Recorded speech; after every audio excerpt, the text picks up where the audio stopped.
Chapter 6. Mr. Toad. It was a bright morning. In the early part of summer, the river had resumed its wonted banks and its accustomed pace, and a hot sun seemed to be pulling everything green and bushy and spiky up out of the earth and towards him as if by strings.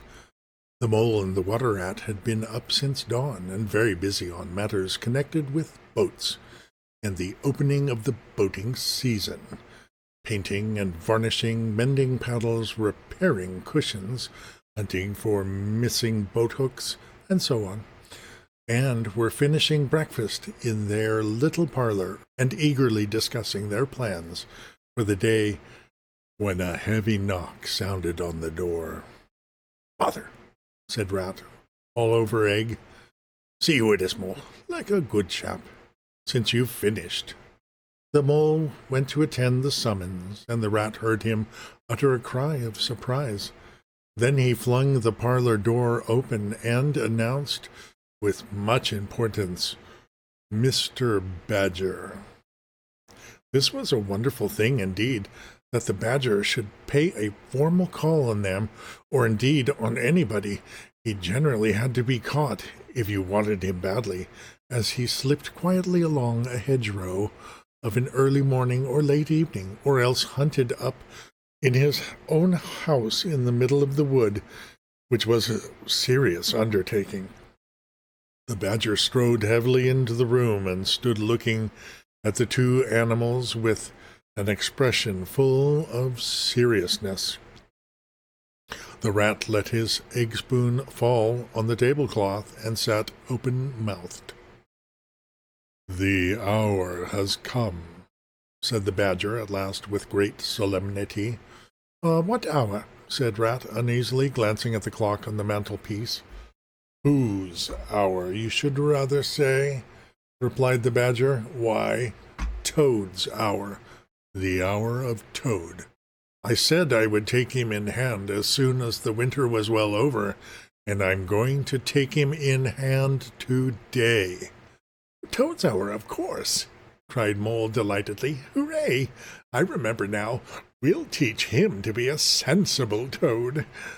"This very morning," continued Badger, taking an armchair, "as I learnt last night from a trustworthy source, another new and exceptionally powerful motor car will arrive at Toad Hall upon approval or return. At this very moment, perhaps, Toad is busy arranging himself in those singularly hideous habiliments so dear to him, which transform him from a comparatively good-looking Toad into an object which throws any decent-minded animal that comes across it into a violent fit. We must be up and doing ere it is too late. You two animals will accompany me instantly to Toad Hall, and the work of rescue shall be accomplished." "Right you are," cried the Rat, starting up. "We'll rescue the poor unhappy animal. We'll convert him. He'll be the most converted Toad that ever was before we're done with him." They set off up the road on their mission of mercy, Badger leading the way. Animals, when in company, walk in proper and sensible style, in single file, instead of sprawling all across the road, and being of no use or support to each other in case of sudden trouble or danger. They reached the carriage drive of Toad Hall to find, as Badger had anticipated, a shiny new motor car of great size and painted bright red, Toad's favorite color, standing in front of the house. As they neared the door, it was flung open, and Mr. Toad, arrayed in goggles, cap, gaiters, an enormous overcoat, came swaggering down the steps, drawing on his gauntleted gloves. "Hullo, come on, you fellows," he cried cheerfully on the sight of them. "You're just in time for me with a jolly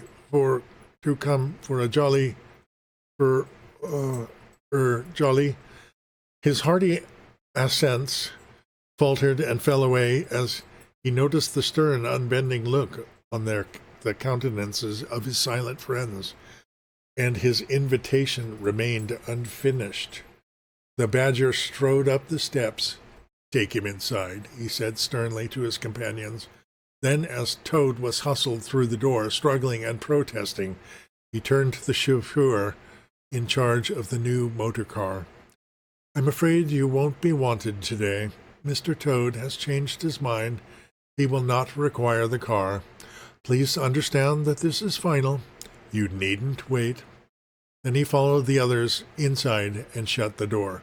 "Now then," he said to Toad, when the four of them stood together in the hall, "first of all, take those ridiculous things off." "Shan't," replied Toad, with great spirit. "What's the meaning of this gross outrage? I demand an instant explanation." "Take them off him, then, you two," ordered the badger briefly. They had to lay Toad out on the floor, kicking and calling all sorts of names, before they could get to work properly. Then the rat sat on him, and the mole got his motor clothes off him bit by bit, and they stood him up on his legs again. A good deal of his blustering spirit seemed to have evaporated with the removal of his fine Penelope.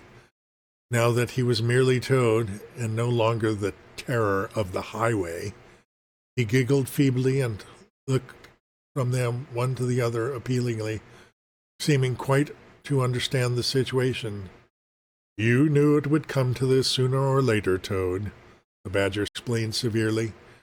"You've disregarded all the warnings we've given you. You've gone on squandering the money that your father left you. You're getting us animals a bad name in the district by your furious driving and your smashes and your rows with the police. Independence is all very well, but we animals never allow our friends to make fools of themselves beyond a certain limit. That limit you've reached. Now, you're a good fellow in many respects, and I don't want to be too hard on you. I'll make one more effort to bring you to reason.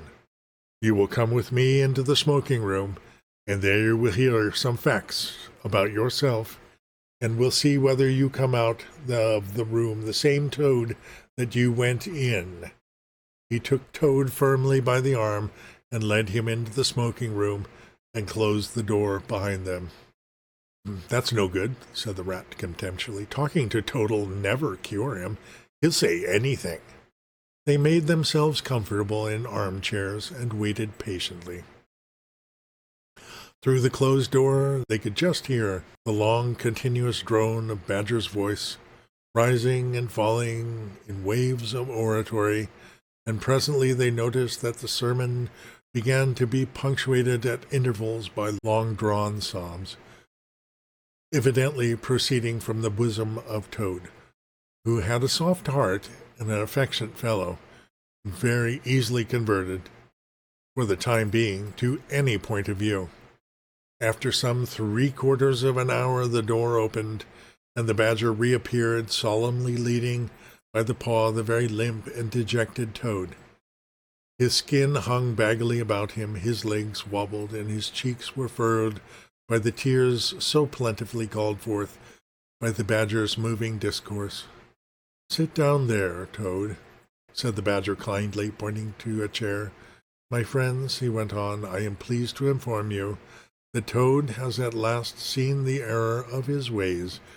He is truly sorry for his misguided conduct in the past, and he has undertaken to give up motor cars entirely and forever. I have his solemn promise to that effect." "That's very good news," said Mole gravely. "Very good news indeed," observed the rat dubiously. If only... He was looking very hard at Toad as he said this, and could not help thinking he perceived something vaguely resembling a twinkle in the animal's still sorrowful eye. "There's only one thing more to be done," continued the gratified badger. "Toad, I want you to solemnly repeat before your friends here, that you fully admitted to me in the smoking room just now. First, you are sorry for what you have done, and you see the folly of it all." There was a long pause. Toad looked desperately this way and that, while the other animals waited in grave silence. At last he spoke. "No," he said, a little sullenly but stoutly. "I am not sorry. And it wasn't folly at all. It was simply glorious." "What?" cried the Badger, greatly scandalized. "You backsliding animal! You didn't tell me just now in there." "Oh, yes, yes, in there," said Toad impatiently.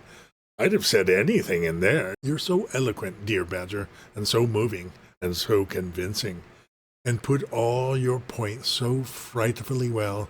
You can do what you'd like with me in there, and you know it. And I've been searching in my mind since and going over things in it, and I find that I'm not a bit sorry or repentant, really.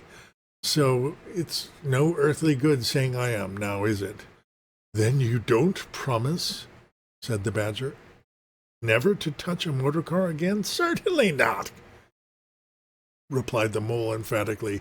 "On the contrary, I faithfully promise that the first motor car I see, boop boop, off I go with it."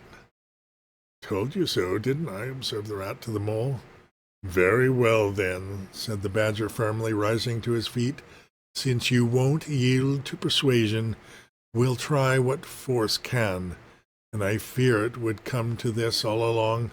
You've often asked us three to come and stay with you, Toad, in your handsome house of yours. Well, now you're going to. When we've converted you to a proper point of view, we may quit, but not before. Take him upstairs, you two, and lock him up in his bedroom while we arrange the matters between ourselves." "It's for your own good, Toady, you know," said the Rat kindly, as Toad, kicking and struggling, was hauled upstairs by his two faithful friends. "Think what fun we shall have all together, just as we used to, when you've quite got over this painful attack of yours." "We'll take great care of everything for you till you're well, Toad," said the Mole, "and we'll see your money isn't wasted, as it has been. No more of these regrettable incidents with the police, Toad," said Rat, as they thrust him into his bedroom. "No more weeks in the hospital, being ordered about by female nurses, Toad," added the Mole, turning the key. They descended the stairs, Toad shouting abuse at them through the keyhole, and the three friends then met in conference on the situation. "It's going to be a tedious business," said Badger, sighing. "I've never seen Toad so determined. However, we will see it out. He must never be left an instant unguarded. We shall have to take it in turns to be with him, till the poison has worked itself out of his system." They arranged watches accordingly. Each animal took his turn to sleep in Toad's room at night, and they divided up the day between them. At first Toad was undoubtedly very trying to his careful guardians. When his violent paroxysms possessed him, he would arrange bedroom chairs in the rude resemblance of a motor car, and would crouch in the foremost of them, bent forward, staring fixedly ahead, making uncouth and ghastly noises, until the climax was reached, when, turning in a complete somersault, he would lie prostrate amid the ruins of the chairs, apparently completely satisfied for the moment. And as time passed, however, these painful seizures grew gradually less frequent, and his friends strove to divert his mind into fresh channels. But his interest in other matters did not seem to revive, and he grew apparently languid and depressed.